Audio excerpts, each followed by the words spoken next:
Physical quantities और non physical quantities हमने समझी। फिजिकल क्वांटिटीज वो हैं जिनको हम मेजर कर सकते हैं और नॉन फिजिकल वो है जिनको हम मेजर नहीं कर सकते। अब फिजिकल क्वांटिटीज की दो टाइप्स हैं। नंबर 1 पे बेस या फंडामेंटल, एक ही चीज के दो नाम हैं, बेस क्वांटिटीज या fundamental quantities. The minimum number of those physical quantities in terms of which other physical quantities can be expressed are called base or fundamental quantities। ये इसकी एग्जांपल्स है, अगेन लेंथ मास, यानी वो मिकदारें जिनकी मदद से आप दूसरी मिकदारें बयान कर सकें, वो क्या कहलाएंगी? बेस। जैसे बेस होती है ना बिल्डिंग की, बेस तो एक ही होती है, उसके ऊपर आप खड़ी करते जाते हैं, एक छत, दूसरी छत, तीसरी छत, चौथी छत। बेस जितनी मजबूत होगी उतनी ज़्यादा छतें बना सकते हैं।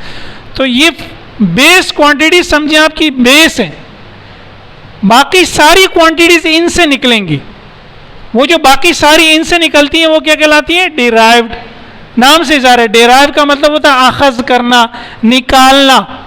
इनको निकाला जाता है किसी चीज़ से। किससे निकाला जाता है? बेस से।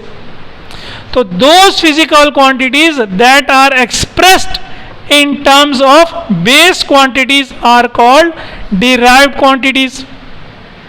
इनको हम, इनकी कोई अपनी तारीफ नहीं होती, इनको हम बेस क्वांटिटीज की मदद से निकालते हैं। बेस क्वांटिटीज की अपनी एक डेफिनेशन होती है। अब मैंने आपको लिखा, यहाँ एग्जांपल्स है, वेलोसिटी, एक्सेलरेशन, फोर्स। अब मैंने कहा इसको हम एक्सप्लेन करते हैं। देखिए ये लेंथ है ना, मैंने अभी भी आपको समझाया, ये एक फर्ज करें कि ये 1 मीटर है, फर्ज करें कि ये हमारे लेंथ की ऐसा यूनिट मीटर ही है ना। अब अगर मुझे इस कमरे की लंबाई नापनी है तो मैं कहूँगा ये 1 मीटर, यहाँ से आगे दोबारा रख दिया 2 मीटर, या मैं कोई लंबा इंची टेप ले लूँगा। तो मैंने मीटर डिफाइन कर दिया, मीटर कि लंबाई जो है वो मेरी बेस क्वांटिटी है, वो 1 मीटर होगी इतना। अब मैं इससे छोटी लंबाई नाप लूँ, छोटा करके इसको, या बड़ी लंबाई नाप लूँ, जिसे हम कहते हैं कराची से हैदराबाद 200 किलोमीटर है। तो किलोमीटर क्या है? मीटर की बड़ी यूनिट है। 1 किलोमीटर में 1000 मीटर होते हैं।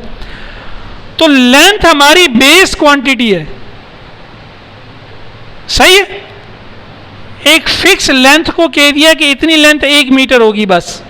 ये हम आगे पढ़ेंगे दोबारा। मास, क्वांटिटी ऑफ मैटर, एक आपको पत्थर दे दिया जाता है या लोहे का, कहते हैं ये 1 किलोग्राम है। ये कितना है? 1 किलोग्राम है। टाइम, दिन के 24 हिस्से कर दिए, उसको कह दिया एक हिस्से को कह दिया 1 घंटा। फिर उसके 60 हिस्से कर दिए 1 घंटे के, उसको कहा 60 मिनट। फिर हर मिनट के 60 हिस्से कर दिए, उसको कहा 60 सेकंड। तो टाइम हमारे पास आ गया सेकंड में, मिनट्स में, घंटों में और दिनों में। अब इन तीनों क्वांटिटीज की मदद से हम कुछ और क्वांटिटीज निकाल सकते हैं, सही है। वो और क्वांटिटीज क्या है? वेलोसिटी है, एक्सेलरेशन है और फोर्स है। वेलोसिटी की डेफिनेशन आपको याद है?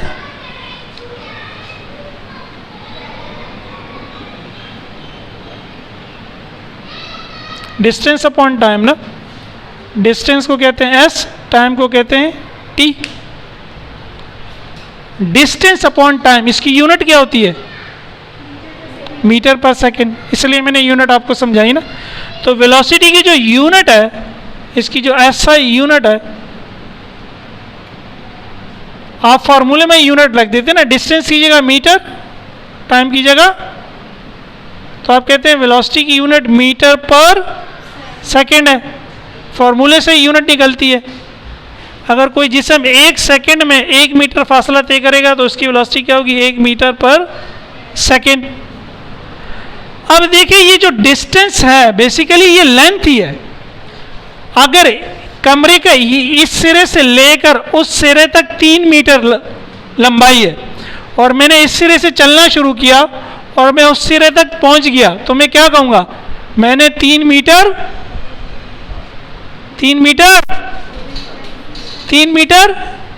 फासला तय किया ना। 3 मीटर, घर से आप यहाँ तक आए तो आप कहेंगे 500 मीटर फासला तय किया है, लेकिन वो बेसिकली है क्या? जब आप इंची टेप रख के नापते हैं तो वो लंबाई है ना।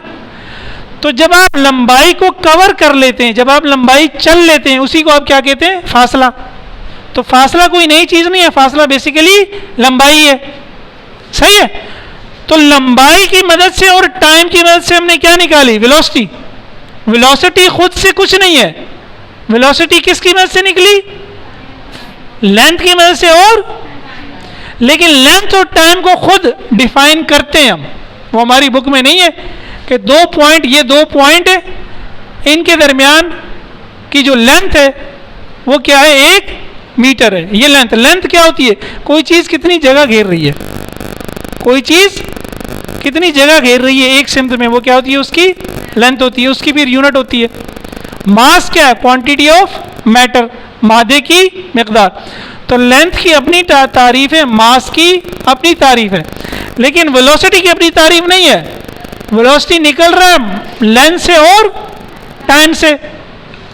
इसी तरह फिर आप एक्सेलरेशन डिफाइन करते हैं। एक्सेलरेशन को आप कहते हैं वेलोसिटी अपॉन टाइम।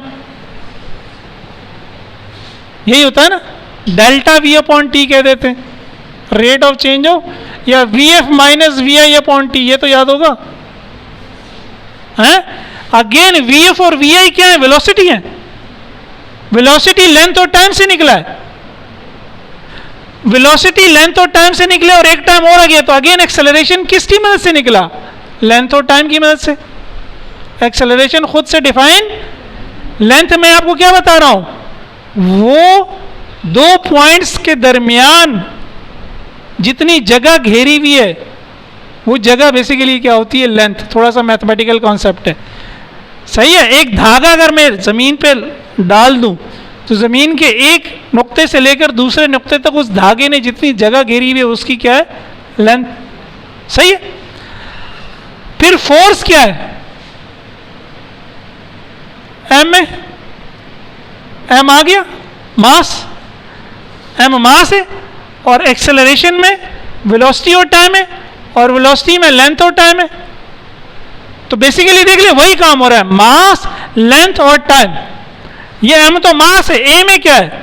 वेलोसिटी और टाइम। फिर वेलोसिटी में क्या है? लेंथ और टाइम।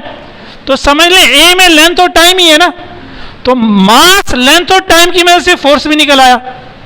तो इन तीनों क्वांटिटीज की मदद से वेलोसिटी भी निकल रही है, एक्सेलरेशन भी निकल रहा है, और फोर्स भी निकल रही है। तो वेलोसिटी, एक्सेलरेशन और फोर्स डिराइव्ड है। किससे डिराइव्ड है? लेंथ, मास और टाइम से। लेंथ और मास और टाइम डिराइव्ड नहीं है। मैंने एल का कोई फॉर्मूला नहीं लिखा कि एल बराबर है किसी चीज के, एम बराबर है किसी, एल किसी चीज से डिराइव नहीं हो रहा, एम किसी चीज से डिराइव, टी किसी चीज से डिराइव, इसलिए इनके फॉर्मूले नहीं है। ये खुद एक पहचान है। बार बार मैं बता रहा हूं, मास क्या है? Quantity of matter. मादा कम है तो मास कम है, मादा ज्यादा है तो मास, यही इसकी डेफिनेशन है, बस कोई फॉर्मूला नहीं है। लेंथ क्या है? दो पॉइंट के दरमियान जो स्पेस है, जो जगह है, वो जगह क्या है? लेंथ है। तो ये कोई फॉर्मूला तो नहीं है ना, बस ये तो एक डेफिनेशन है। सही है, समझ में आ रही है? इस तरह टाइम की डेफिनेशन है, ठीक है, वो थोड़ी लंबी है, उसके भी हम डिटेल में नहीं जाते। तो लेंथ, मास और टाइम को हमने किसी फॉर्मूले की मदद से नहीं निकाला, यानी हमने इनको किसी दूसरी क्वांटिटी की मदद से डिफाइन, इसलिए कहते हैं ये हमारी बेस है, ये हमारी क्या है? इनकी मदद से बाकी दूसरी क्वांटिटीज निकलेंगी। तो बाकी दूसरी क्वांटिटीज इनकी मदद से निकल रही हैं, इनसे निकल रही हैं, इसलिए उनको क्या कहते हैं? क्या कहते हैं उनको? ये याद रहेगा। अब जो बेस क्वांटिटीज की यूनिट होगी वो बेस यूनिट कहलाएगी, और डिराइव क्वांटिटीज की जो यूनिट होगी वो, ये हमारा अगला टॉपिक है। नेक्स्ट लेक्चर में हम इसको दोबारा थोड़ा सा रिवाइज करेंगे इस कॉन्सेप्ट को, फिर यूनिट पे जाएंगे। आज हम इतना ही रखते हैं, ठीक है।